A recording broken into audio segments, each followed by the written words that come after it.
Tarifas máximas nos voos domésticos com redução média de 2,33. ICA assina protocolo de cooperação com a Câmara Municipal da Praia. Ministério das Finanças assina programa de cooperação para o período 2018-2021 com o Ministério do Trabalho, Solidariedade e Segurança Social português. Espanha, milhares nas ruas de Barcelona pela independência da Catalunha. Novas sanções do EUA contra a Rússia ameaçam a estabilidade mundial. China pronta para fornecer países africanos com o sistema de defesa.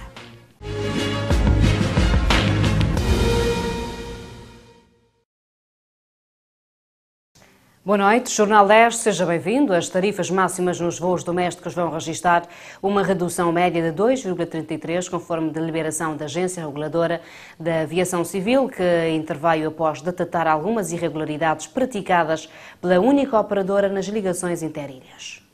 Tendo em conta as alterações substanciais verificadas no mercado doméstico de transporte aéreo, foi indicado em outubro de 2017, junto da operadora Binter Cabo Verde, a avaliação da implementação das tarifas máximas no mercado nacional. Numa sessão de informação e conferência de imprensa, o técnico e inspetor da área da regulação econômica da Agência de Aviação Civil, Silvino Fortes, disse que o objetivo principal é limitar as tarifas máximas e proteger o consumidor dos eventuais excessos de preços.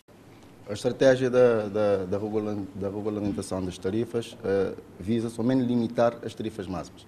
As tarifas promocionais fica ao critério da operadora para dar as condições que bem entender e aplicar o preço que bem entender. Mas o objetivo basicamente é limitar a tarifa máxima e proteger o consumidor de eventuais abusos em níveis de preço. Segundo Silvino Forte, a Agência de Aviação Civil faz ainda uma proposta à Binter Cabo Verde para aumento do mínimo da franquia de bagagem para 40 kg para quem comprar bilhetes na tarifa máxima. No entanto, a operadora não aceitou e manteve o mínimo de 20 kg. A ideia principal, antes de mexer no preço, era fazer a alteração do produto, agregar valor ao produto, como por exemplo, dando stopover, possibilidade de stopover, ou definindo 40 kg como tarifa máxima. Mas numa primeira abordagem, essa ideia não foi aceita pela operadora. Como não foi aceita e como tarifa é constituída pela componente preço e condições, a única opção que a ACE tinha era trabalhar os preços, que resultaram nas novas tarifas. Silvino Fortes salienta ainda que a Agência da Aviação Civil teve a necessidade de fazer alteração do regulamento e clarificar o espírito do regulamento de origem e de destino perante tais situações. Sublinha ainda que houve rotas que aumentaram e outras que diminuíram e outros que mantiveram o preço. Da monitorização do mercado, vimos situações em que um passageiro pagava-se 2 viagens para ir a São Vicente, caso viajar voos via. Então a ACE teve uma necessidade de fazer uma alteração ao regulamento e clarificar que o espírito do regulamento é origem e destino. Independentemente de escalas intermédias, o operador tem que aplicar a tarifa publicada origem e destino. Fizemos a calibração de rotas, por exemplo, Praia São Filipe houve um aumento, Praia Maio também houve um aumento, houve linhas também que o preço manteve-se igual, que é o caso de Sal Boa Vista, e houve linha em que houve diminuição, como é o caso das linhas Praia Sal e Praia São Vicente. A deliberação que determina as tarifas máximas aplicadas no setor de transporte aéreo doméstico em Cabo Verde foi aprovada pela Agência de Aviação Civil em julho, publicada no Boletim Oficial, que entra em vigor a 28 de outubro. A família, juventude e educação constituem o centro das atenções na Carta Pastoral para o ano 2018-2019, emitida pelo Bispo da Diocese de Mindelo, Dom Hildo Fortes, apontando a família como um tesouro da humanidade. Na visão da Igreja, a família constitui um dos pilares fundamentais da sociedade, um dos bens mais preciosos da humanidade, escreve o Bispo do Mindelo, admitindo, contudo, que na sociedade cabo-verdiana esta realidade atravessa uma profunda crise e não será ousado dizer que, de certo modo, ela está enferma. Dom Hildo Fortes afirma que na família humana encontramos hoje luzes e sombras e aponta, por um lado, a existência de uma consciência mais vivida da liberdade pessoal e uma maior maior atenção à qualidade das relações interpessoais no matrimónio, à promoção da dignidade da mulher, à procriação responsável, à educação dos filhos, bem como a descoberta de novo da missão eclesial própria da família e da sua responsabilidade na construção de uma sociedade mais justa. O uso abusivo e excessivo do álcool, a escassez de famílias que levem a sério a educação como missão são alguns males para os quais o Bispo pede a atenção dos cristãos da Igreja do Mindelo. Com a carta pastoral, o Bispo do Mindelo pede a todas as comunidades paroquiais que aceitem o desafio de ajudar a emergir no seu seio famílias cristãs sólidas, imbuídas do espírito evangélico e de valores humanos, capaz de edificar a sociedade em qualquer lugar, tendo em conta que para este ano o foco é na família. Fundado em 1978, o NTCCS, União Nacional dos Trabalhadores de Cabo Verde, Central Sindical, comemora hoje o seu 40º aniversário com uma conferência internacional que contou com a presença de personalidades do mundo sindical nacional, bem como congêneres de Portugal, Angola e Senegal. No ato, o governo, que também esteve presente, anunciou algumas medidas na área do trabalho, como, por exemplo, a alteração da lei do seguro obrigatório para os acidentes de trabalho. União Nacional dos Trabalhadores de Cabo Verde, Central Sindical, nasceu, segundo seu presidente, num ambiente difícil do ponto de vista social, econômico e laboral. Uma conjuntura exigente que requeria inteligência e determinação para atingir tais objetivos. E com a chegada da Segunda República, outros desafios chegaram a este grupo sindical, juntamente com as novas conjunturas do mundo laboral global. Essa transição também chegou às hostes da UNTCCS, que se viu obrigada a acompanhar a evolução dos tempos de acordo com as novas abordagens no universo sindical. Mais do que uma instituição puramente sindical, a nossa central ajudou o país a desenvolver-se no quadro do diálogo social tripartido e de toda a gama de contribuições que tem dado sobre diversos aspectos da vida pública, de realçar que diariamente somos confrontados com solicitações de diversas ordens, no sentido de darmos pareceres, informações e opiniões. Joaquim Almeida assegura ainda que os serviços prestados por este grupo sindical são gratuitos, apesar de ter que pagar as assessorias externas para emitir opiniões. Por isso, pede a intervenção dos poderes públicos neste sentido. Por parte do governo, presente na cerimônia, esteve o ministro da Administração Interna, Paulo Rocha, que assegurou que o governo tem estado a favor dos sindicatos no que tange a matérias da defesa e direito dos trabalhadores. Neste sentido, este governante sublinhou que o governo já aprovou o acordo de concertação estratégica, tendo em conta as necessidades do país. Aprovamos o acordo de concertação estratégica, feita já a avaliação do mesmo, estamos a cumprir. Este acordo, celebrado por todos os parceiros sociais, tem como pressuposto o facto do país precisar de um acordo social que promova o crescimento econômico, promova as empresas, estimula a empregabilidade e garanta o aumento da produtividade e da competitividade no quadro de um modelo social flexível e justo. A efetividade do acordo funda-se, pois, num forte espírito e atitude de parceria, na diferença dos papéis de cada um dos atores da concertação social. Devemos convergir para a criação de condições para que Cabo Verde atinja os objetivos do desenvolvimento sustentável. É uma grande responsabilidade que temos com as gerações atuais e futuras. O Conselho de Concertação Social tem desempenhado o seu papel. É preciso que continue a prevalecer a atitude de um forte compromisso com o país. O mesmo sublinhou ainda. Temos hoje também a oportunidade para vos comunicar que já temos pronta a iniciativa legislativa para a alteração da lei do seguro obrigatório de acidentes de trabalho e doenças profissionais. Neste momento aguardamos os pareceres das centrais sindicais e, em paralelo, estamos a trabalhar as propostas para a sua regulamentação. Queremos e desejamos que a entrada em vigor seja acompanhada dos demais instrumentos que materializam e efetivam as opções de amparo e proteção dos trabalhadores. Mostra-se, por isso, necessário regulamentar a equiparação de acidentes de trabalho, a avaliação, gradação e reparação das doenças profissionais, uma nova tabela nacional de incapacidades por acidentes de trabalho e doenças profissionais, bem assim a determinação das categorias profissionais e os seus riscos associados. A celebração do 40º aniversário da União Nacional dos Trabalhadores de Cabo Verde Central Sindical teve como ponto alto a homenagem ao primeiro líder sindical pós-independência, Osvaldo Custódio.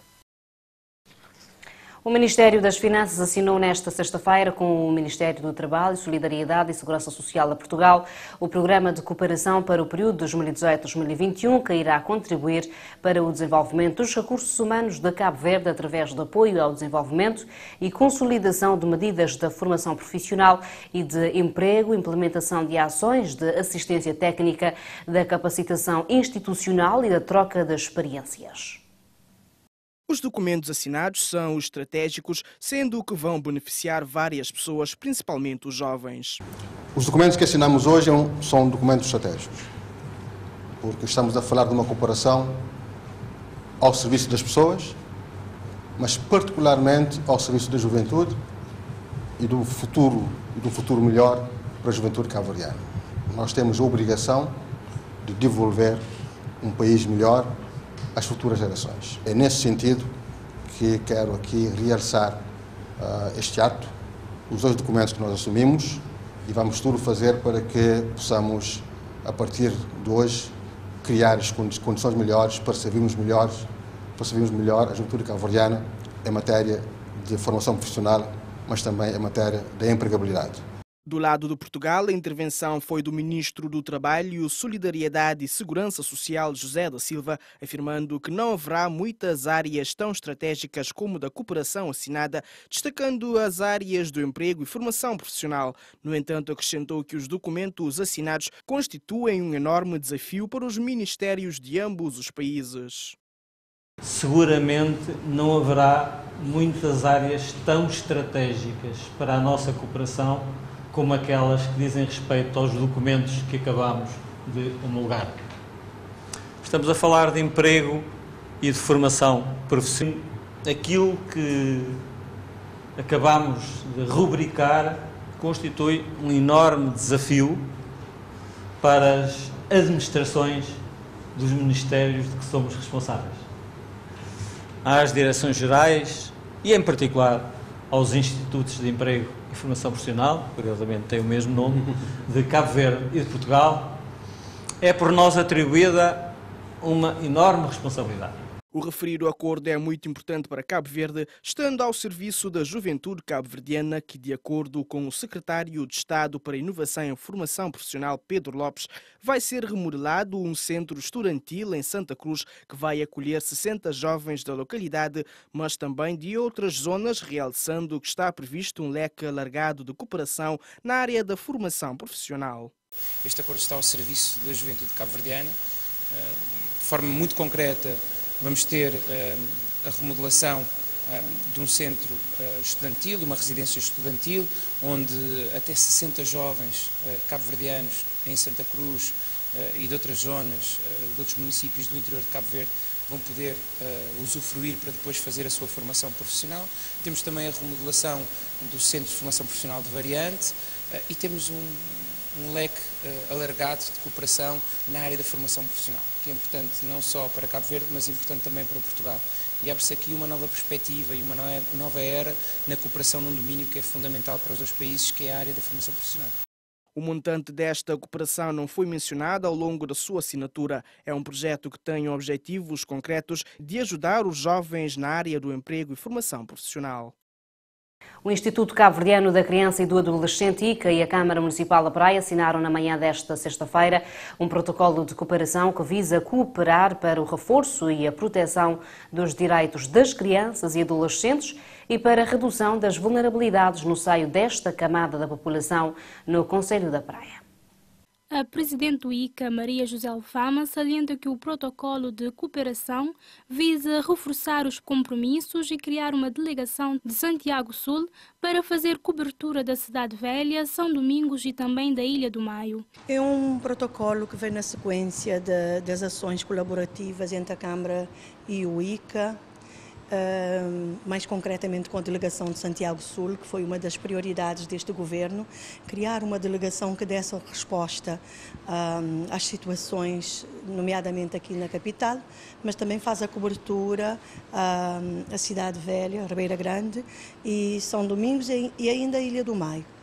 E vem sobretudo amarrar os compromissos e fazer-nos trabalhar cada vez mais em sintonia e fazermos um esforço, sobretudo, de trabalharmos questões, nomeadamente crianças em situação de rua. A mesma realça que os problemas são complexos e, sendo assim, ter Câmara Municipal como parceiro ajudará principalmente no que tange à rentabilização dos recursos e ajudará para dar respostas integradas à questão das violações dos direitos das crianças e os adolescentes. Temos denúncia de crianças municipal e de vez em quando nós vemos que os problemas são complexos, não é só a criança. O protocolo vem também rentabilizar os recursos. Aqui não estamos a falar só dos recursos financeiros, estamos a falar também dos recursos humanos.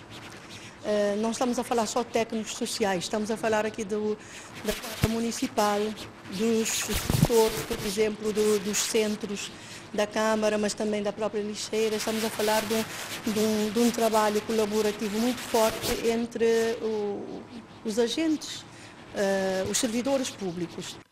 Ednalva Cardoso, vereadora da Ação Social, por sua vez, disse que a Câmara Municipal vai continuar a trabalhar para reduzir os riscos que compõem o desenvolvimento das crianças na prevenção e reativar os comitês que são um aliado nas denúncias. Estamos cientes daquilo que é a nossa responsabilidade enquanto poder local. Vamos continuar a trabalhar, reduzir os riscos que compõem o desenvolvimento das crianças na prevenção e na intervenção. As duas questões têm que estar ligadas, trabalhar na prevenção, mas também intervir aonde tiver que intervir. A Câmara Municipal da Praia está disponível para reativar, sim, o comitê, porque achamos que vai ser uma plataforma que vai ser de grande utilidade para as nossas crianças, principalmente e adolescentes. Penso que os contatos já foram feitos com as organizações, não só a Câmara, não só o ICA deve estar presente, mas sim todas as organizações, associações comunitárias, tudo aquilo que as pessoas que têm alguma voz a dar nesta matéria. No final da assinatura do protocolo de cooperação, as crianças integrantes do ICA fecharam o evento com música como forma de agradecimento à Câmara Municipal da Praia.